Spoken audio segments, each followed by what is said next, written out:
Certaines femmes, malgré tous leurs efforts, ne trouvent pas l'homme idéal. D'autres ne cherchent même pas, et c'est l'homme qui les trouve. Alors, quelle est la différence? Selon Carl Jung, cette différence ne tient ni au hasard, ni au timing, ni au destin. Elle réside dans les schémas de perception enfouis dans l'inconscient.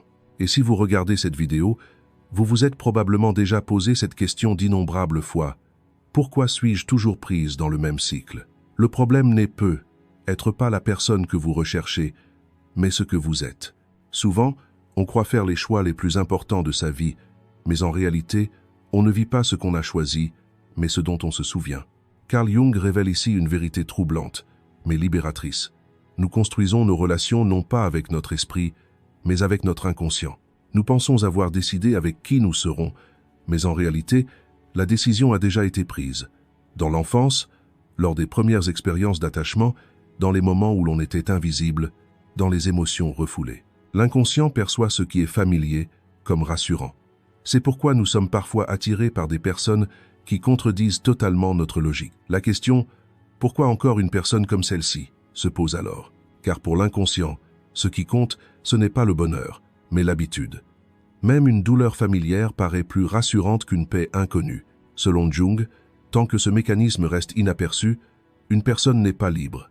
Elle ne fait que répéter la même histoire sous différents visages. Cette répétition est parfois perçue comme une fatalité, parfois comme une auto-accusation sévère. Il n'y a ni fatalité, ni insuffisance personnelle. Il n'y a qu'un schéma psychologique qui cherche à se manifester. Ce que vous avez fait pour recevoir de l'amour enfant, vous le reproduisez dans vos relations adultes. Si vous êtes resté silencieux, vous le restez. Si vous avez trop donné, vous donnez encore trop. Si vous avez renoncé à vous-même pour éviter l'abandon, vous confondez cela avec de l'amour. C'est précisément le mécanisme de choix inconscient. La personne embrasse même le système qui la blesse, le qualifiant de « monde que je connais ». Le véritable danger réside dans l'invisibilité de ce cycle. La personne ne réalise pas qu'elle vit la même relation. Il pense simplement rencontrer les mauvaises personnes. Pourtant, comme l'explique Jung, l'inconscient est vécu comme une fatalité jusqu'à ce qu'il devienne conscient. À ce stade, un point de rupture, certes bref, mais crucial, se produit. Un jour, une personne s'arrête et se demande « Qui est-ce que je choisis ?» ou « Quelle part de moi me conduit vers ces personnes ?»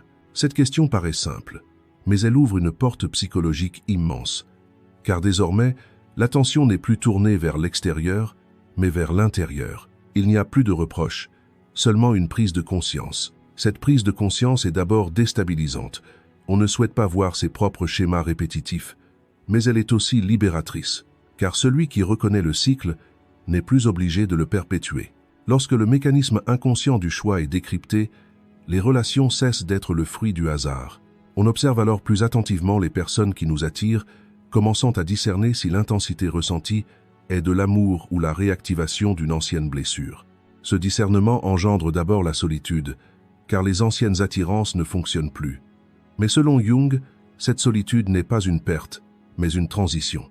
La dissolution de l'ancien moi est l'enfantement d'un nouvel ordre psychologique, et à ce stade, on réalise, on ne cherche plus, car l'inconscient ne nous ramène plus au passé.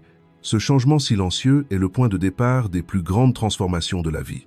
De plus, une personne qui ne reconnaît pas ce mécanisme finit par se couper de sa propre perception, car chaque relation récurrente alimente non seulement l'autre personne, mais aussi ses propres attentes inconscientes. Lorsque cette attente n'est pas comblée, la déception s'approfondit.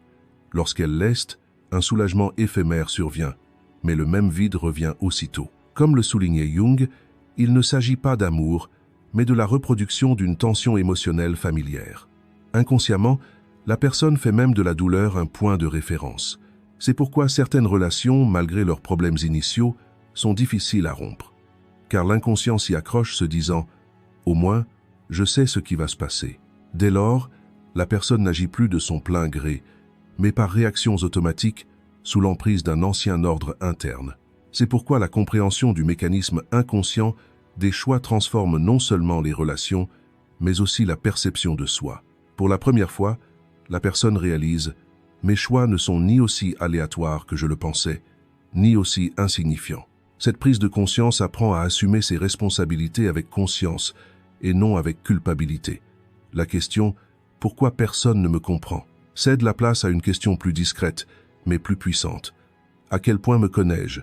Dès lors que l'on répond à cette question, la loi d'attraction dans les relations se modifie, car l'inconscient se met alors au service, non pas d'un idéal nouveau, mais d'un moi plus complet. Et c'est à ce moment précis que les personnes qui entrent dans notre vie changent progressivement, car l'ordre extérieur ne peut changer sans un changement de l'ordre intérieur. Parfois, on ne peut expliquer une attirance si forte pour quelqu'un. La logique est défaillante, les justifications insuffisantes, mais le sentiment est intense. Carl Jung introduit ici un concept troublant, l'ombre. L'ombre est la somme de tous les aspects de soi-même que l'on refuse de voir, que l'on refoule, que l'on rejette, mais qui ne disparaissent pas. Colère, jalousie, désir de pouvoir, addiction, vulnérabilité, besoin de contrôle. Tout ce que la société, la famille ou notre propre morale n'accepte pas est relégué à l'ombre. Mais l'ombre ne disparaît pas. Elle se retire simplement de la conscience et commence à accumuler de l'énergie dans l'inconscient. Selon Jung, c'est précisément pourquoi nous sommes inexplicablement attirés par certaines personnes, parce qu'elles portent en elles ou reflètent les parts de nous-mêmes que nous nions. Cette attirance semble romantique, voire interprétée comme le destin, mais il s'agit le plus souvent d'une magnétisation psychologique. On admire chez les autres ce que l'on ne peut accepter en soi. Une personne qui se sent impuissante s'attache à une personne qui paraît excessivement puissante. Une personne incapable de poser ses limites est attirée par les personnalités dominantes. Ce que nous percevons ici comme de l'amour est en réalité la voix de l'ombre. Et lorsque cette voix n'est pas entendue, la relation ne crée pas une intégration, mais une zone de dépendance. Jung considère cela comme dangereux, car les relations inconscientes avec l'ombre ne transforment pas une personne, elles la consument lentement. L'intensité, la passion et le drame vécu au sein d'une relation sont souvent confondus avec la profondeur. Or, cette intensité n'est souvent que la collision de deux inconscients. La personne n'aime pas l'autre, mais sa propre part refoulée. C'est pourquoi les déceptions sont si douloureuses. Car lorsque l'idéal est détruit, ce qui est réellement détruit, ce n'est pas l'autre, mais l'illusion bâtie sur l'ombre. Selon Jung, la véritable transformation commence lorsque nous cessons de chercher l'ombre à l'extérieur de nous-mêmes. Un jour, on réalise. Ce qui m'affecte tant, ce n'est pas qui ils sont, mais ce qu'ils éveillent en moi. Cette prise de conscience n'est pas facile, car affronter l'ombre exige de renoncer à se percevoir comme parfait. Mais sans cette confrontation, une attirance saine est impossible. Lorsque l'ombre devient consciente, la personne ne succombe plus à toutes ses émotions intenses. Elle ne nie pas l'attirance, mais la questionne. Est-ce de l'amour ou le réveil d'une vieille blessure? Cette question détermine le destin de la relation. Les relations inconscientes avec l'ombre éloignent la personne de elle-même. Le travail conscient sur l'ombre, au contraire, la rapproche. C'est précisément là que commence le processus que Jung appelait l'individuation. À mesure qu'une personne reconnaît sa propre part d'ombre, le besoin de s'accrocher à celle des autres diminue. Et à ce stade, la nature de l'attirance change. Les relations dramatiques, destructrices et instables perdent leur attrait. Elles sont remplacées par un lien plus calme, mais plus authentique. Ce lien peut ne pas sembler excitant au premier abord, car ici, c'est la conscience et non l'ombre qui s'exprime. Mais selon Jung, le véritable amour naît précisément de là. Lorsque l'ombre est niée, l'attirance est un piège. Lorsqu'elle est reconnue, l'attirance devient un guide. La personne commence à choisir ses partenaires non pas en fonction de son ombre, mais en fonction de sa plénitude. Ce choix, silencieux mais fondamental, modifie le destin d'une relation. À ce stade, la plupart des gens réalisent que l'ombre ne se compose pas uniquement de traits négatifs. Les talents refoulés, les émotions inexprimées, le pouvoir inexploité en font également partie. Cet aspect que Jung souligne particulièrement est souvent négligé. Parfois, on croit être amoureux du courage, de l'assurance ou de la liberté que l'on perçoit chez autrui. Cette admiration est l'écho d'un potentiel que l'on s'interdit d'exprimer. C'est pourquoi certaines relations débutent par l'admiration pour finalement se transformer en jalousie, en sentiment de dévalorisation ou en désir de contrôle.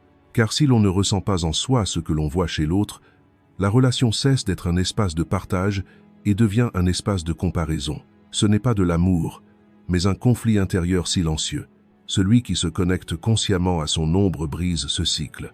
Il ne voit plus l'autre comme quelqu'un qui le complète, mais comme quelqu'un qui chemine à ses côtés. Cette perspective ne supprime pas l'attirance, mais la transforme. Selon Jung, une attirance saine ne réside pas dans l'attachement excessif de deux êtres incomplets, mais dans l'harmonie de deux êtres entiers. La reconnaissance de l'ombre diminue le besoin d'intensité dramatique dans les relations, car l'énergie émotionnelle provient désormais de l'intérieur et non de l'extérieur. Lorsque cet équilibre intérieur est atteint, les personnes qui croisent notre chemin changent également. Des liens moins épuisants, moins compliqués, mais bien plus authentiques, se tissent, car l'ombre n'est plus un centre caché, mais un guide conscient. Un sentiment récurrent caractérise la vie des femmes dotées d'une perception exacerbée. Une profonde solitude ressentie même au milieu de la foule. Cette solitude ne découle pas d'un manque de sociabilité, mais d'une différence de perception. Carl Jung l'explique non comme une maladie ou une faiblesse, mais comme la conséquence naturelle d'une disharmonie entre différents niveaux de conscience. Celui qui voit et ressent ce que tout le monde voit et ressent ne sera jamais seul. Mais pour celui qui perçoit entre les lignes, l'indicible, les tensions et les courants émotionnels sous-jacents, le monde est bien plus bruyant, bien plus épuisant. Cette perception exacerbée isole la personne de la foule, car la plupart des relations restent superficielles, tandis que ces femmes sont attirées par des profondeurs plus grandes. C'est pourquoi elles entendent souvent des phrases comme « tu réfléchis trop »,« tu exagères », n'analyse pas tout autant. Pourtant, il n'y a pas d'exagération, mais un rythme de perception différent. Selon Jung, lorsque ce niveau de conscience n'est pas correctement géré, il conduit à l'isolement. Lorsqu'une personne se sent incomprise, elle se replie sur elle-même, approfondit son silence et, ce faisant, s'enfonce davantage dans la solitude. Cette solitude peut finir par devenir une composante essentielle de son identité. Une personne peut se protéger des relations en se disant « de toute façon, je ne m'intègre à personne ». Mais cette protection érige inconsciemment un mur. Les femmes très perspicaces sont souvent conscientes très tôt des relations. Elles perçoivent d'emblée les incohérences, les intentions cachées et les vides émotionnels de l'autre. Cette intuition les protège des déceptions répétées, mais elle mine aussi leurs espoirs, car la plupart des gens ne peuvent gérer une telle profondeur. Jung souligne ici un danger important. Si le pouvoir de perception n'est pas intégré à la conscience, la personne commence à ressentir trop sensible, trop profond, trop complexe. Mais le problème n'est pas l'excès, c'est l'incompatibilité. Une perception exacerbée devient un fardeau lorsqu'elle ne trouve pas le contexte adéquat. Ces femmes endossent souvent le rôle de guide dans leurs relations ou tentent de porter l'autre sur leurs épaules. Car si elles ne disent pas ce qu'elles voient, cela s'accumule en elles. S'ils s'expriment, ils ne sont pas compris. Ce dilemme les plonge dans une solitude silencieuse. Cependant, selon Jung, cette solitude n'est pas une fin, mais un espace transitoire. Une perception élevée isole temporairement l'individu de la société. Car si les anciens liens se dissolvent, les nouveaux ne sont pas encore formés. Ce processus est douloureux, mais nécessaire. À ce stade, l'individu cesse de se chercher au mauvais endroit. La question « pourquoi personne ne me comprend ?» se transforme progressivement. Elle cède la place à une conscience plus mature. Quelles sont les connexions compatibles avec mon niveau de perception? Avec cette prise de conscience, la solitude change de sens. Elle n'est plus un manque, mais un espace de purification. Dans le processus d'individuation de Jung, cette période constitue un seuil critique. Lorsqu'une personne apprend à vivre avec sa propre perception sans la refouler, la peur de la solitude diminue, car elle ne perçoit plus la solitude comme une menace, mais comme un état d'équilibre. Et à ce moment précis, un événement important se produit. La femme hypersensible cesse de chercher. Elle ne force pas les relations harmonieuses. Elle ne s'accroche pas aux liens superficiels. Lorsqu'elle commence à vivre à son propre rythme, les personnes qui entrent dans sa vie changent également. Des liens moins nombreux mais plus profonds, plus discrets mais plus sécurisants se tissent. Selon Jung, une véritable intimité ne peut s'établir avec tout le monde. Certaines relations ne sont possibles qu'à un certain niveau de conscience. Par conséquent, la solitude de la femme hypersensible n'est pas un défaut, mais un processus de purification. Une fois ce processus achevé, la solitude ne fait plus souffrir. Au contraire, l'absence de faux liens est source de soulagement. Et c'est précisément à ce moment que la perception cesse d'être un fardeau, elle devient son guide le plus précieux. Le plus difficile pour une femme hypersensible dans ce processus est d'apprendre à faire confiance à son intuition, car pendant longtemps, les réactions de son entourage l'ont amenée à remettre en question sa perception. Des phrases comme « tu te trompes, ne pense pas comme ça »,« tu te prends trop la tête » sont peu à peu devenues une voix intérieure. Selon Jung, à ce stade, la personne perd le contact non seulement avec les autres, mais aussi avec sa propre intuition. La perception existe, mais la confiance en elle fait défaut. Cela la pousse à rechercher constamment une confirmation, à reporter ses décisions et à douter d'elle-même dans ses relations. Une perception élevée ne recherche pas de validation extérieure. Lorsqu'elle est utilisée correctement, elle porte sa propre validation. Lorsque cette confiance est rétablie, la femme n'a plus besoin de réprimer son intuition. Elle l'utilise silencieusement comme un guide, sans la dramatiser. Si ce qui a été abordé jusqu'ici a ouvert un champ de conscience, il est désormais nécessaire d'examiner comment cette conscience se transforme en comportement. Car, selon Jung, la simple prise de conscience ne suffit pas.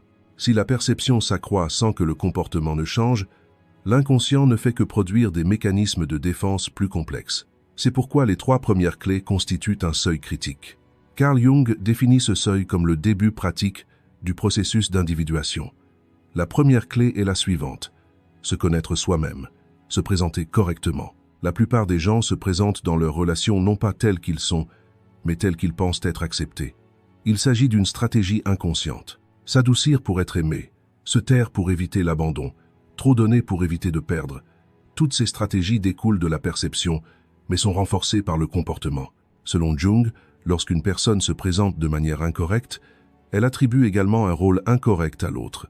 Ainsi, la relation s'établit dès le départ sur des bases inauthentiques. Se connaître soi-même implique ici de savoir non pas ce que l'on désire, mais ce que l'on ne peut tolérer. Lorsque cette clarté est atteinte, les comportements se simplifient. La personne ne cherche plus à se conformer à tous. Elle se retire naturellement des environnements où elle est incompatible. Le second élément clé est plus déstabilisant: ne pas nier son ombre. Comme expliqué précédemment, chaque trait refoulé se manifeste indirectement dans les relations. La jalousie refoulée se transforme en passivité, agressivité. La colère refoulée devient un repli sur soi. Le besoin refoulé se mue en attente. Selon Jung, un comportement sain ne commence pas par dire « je ne devrais pas me sentir ainsi », mais par être capable de dire « voilà ce que je ressens en ce moment ». Lorsque son ombre est reconnue, la personne ne cherche pas à corriger l'autre, car elle n'a plus besoin de résoudre ses propres troubles intérieurs à travers autrui. Cela rompt les cycles relationnels conflictuels. Face à des émotions intenses, on n'agit plus impulsivement. On s'arrête, on ressent, on comprend. Cette pause désactive les réactions automatiques de l'inconscient. Le 3e point clé aborde une idée reçue très répandue: reconnaître les relations sécurisantes. Selon Jung, l'intensité n'est pas toujours liée à la connexion. En réalité, les liens insécures sont souvent ressentis plus intensément. L'incertitude constante, les fluctuations émotionnelles et les tensions non résolues engendrent de fortes réactions corporelles. Ces réactions sont, à tort, qualifiées d'attirance ou d'amour. Or, une relation sécurisante possède un rythme paisible. Elle est stable, prévisible et peut donc paraître peu stimulante au premier abord. Jung établit ici une distinction importante. L'inconscient est attiré par le chaos, tandis que le conscient est attiré par l'équilibre. Si une personne ne choisit que des relations qui suscitent des émotions intenses, elle agit en réalité sous l'influence de son inconscient. Reconnaître une relation sécurisante exige de reprogrammer sa perception. On apprend que la paix n'est pas l'ennui, que le silence n'est pas le vide et que la stabilité n'est pas l'absence d'émotion. Lorsque ces 3 points clés interagissent, la perception se transforme en comportement. La personne n'agit plus uniquement en fonction de ses sentiments, mais en fonction de ce qui est durable. Selon Jung, à ce stade, les relations cessent d'être une fatalité, car pour la première fois, la personne fait un choix conscient, réfléchi et autonome. Ce choix peut paraître anodin vu de l'extérieur: envoyer moins de messages, parler plus clairement, ne pas forcer certains liens. Mais intérieurement, une profonde transformation s'opère. La perception n'est plus la maîtresse, mais le guide. Le comportement découle naturellement de ce guide. Et à ce stade, le cycle répétitif des relations commence à se dissoudre discrètement. De vieilles habitudes peuvent ressurgir de temps à autre. La personne peut encore avoir tendance à trop se justifier, à rester silencieuse ou à s'attacher trop vite. Mais la différence est la suivante: elle en prend désormais conscience. Cette prise de conscience permet au comportement de passer de l'automatisme au choix conscient. La transformation ne se produit pas instantanément. Elle se réalise par une succession de petits choix conscients. Lorsque les 3 premières clés sont réunies, une étrange simplification s'opère dans les relations. Moins de personnes entrent dans sa vie, mais celles qui y entrent sont plus authentiques. La personne n'agit plus par désir de faire ses preuves, de plaire ou de s'accrocher. Ce calme peut être perçu comme une distance de l'extérieur. Toutefois, Un équilibre intérieur s'est instauré. Selon Jung, cet équilibre constitue l'une des étapes irréversibles du chemin vers l'individuation, car la personne ne craint plus la solitude, sans pour autant s'y enliser. Lorsque la perception s'accorde avec le comportement, la relation devient un filtre naturel. Ce qui est compatible perdure, ce qui est incompatible se dissipe discrètement. Ainsi, la personne peut, pour la première fois, goûter à une véritable stabilité dans sa vie relationnelle. Si les 3 premières clés alignent la perception et le comportement, les 4 dernières garantissent que cet alignement se transforme en une transformation durable. Selon Carl Jung, la véritable épreuve sur le chemin de l'individuation commence ici, car ces clés modifient radicalement non seulement les relations d'une personne, mais aussi sa perception d'elle-même. La 4e clé est ne pas fuir la solitude. De nos jours, la solitude est perçue comme un défaut. Or, Jung la définit comme un espace de transition où l'inconscient se réorganise. Les anciens liens se dissolvent, tandis que les nouveaux ne se sont pas encore formés. Ce vide engendre la panique chez beaucoup, qui se précipitent dans de nouvelles relations pour l'apaiser. Cependant, cette précipitation laisse la transformation inachevée. Celui qui ne fuit pas la solitude commence à percevoir son propre rythme émotionnel.